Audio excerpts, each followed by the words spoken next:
ज्योतिबा डोंगरावर पारंपरिक होळी पौर्णिमेचा सण उत्साहात साजरा। ज्योतिबा डोंगरावर पारंपरिक होळी पौर्णिमेचा सण उत्साहात साजरा झाला। होळी पूजनानंतर धार्मिक विधी पार पडले। भाविक व ग्रामस्थांनी परंपरेप्रमाणे आपले वार्षिक नारळ व नवसाची तोरणे आदी अर्पण केले।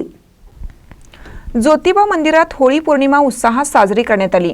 ज्योतिबा मंदिरातील सदरे समोर गावातून गोळा केलेल्या शेणीची होळी रचण्यात आली होती। होळी सभोवती रांगोळी घालून सजावट करण्यात आली होती। प्रथम पारंपरिक पद्धतीने सनई ताशाच्या गजरात वाजत होळी दहनासाठी विस्तव आणण्यात आला। यावेळी देवस्थान समितीचे प्रभारी धैर्यशील तिवले, ठाकरे भावकीचे पुजारी, महालदार, चोपदार, देवसेवक उपस्थित होते। श्रींचे पुजारी यांच्या हस्ते होळीचे पूजन करण्यात आलं। त्यानंतर ठाकरे भावकीच्या वतीनं होळी दहन करण्यात आली। धूपारती, होळीला प्रदक्षिणा घालण्यात आल्या।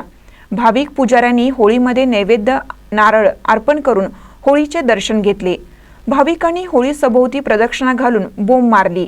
ग्रामस्थांनीही घरोघरी होळीचे पूजन करून होळीचे दहन केले। लहान मुलांनी टिमकी, हलगी वाजवून बोंब मारल्या। मुलांनी घरोघरी जाऊन शेणी गोळा करण्यात आल्या। महानकर न्यूजसाठी दत्तात्रय धडेल, ज्योतिबा डोंगर। ताज्या बातम्यांसाठी महानकरेला सबस्क्राइब करा आणि बेल आयकॉनला क्लिक करा।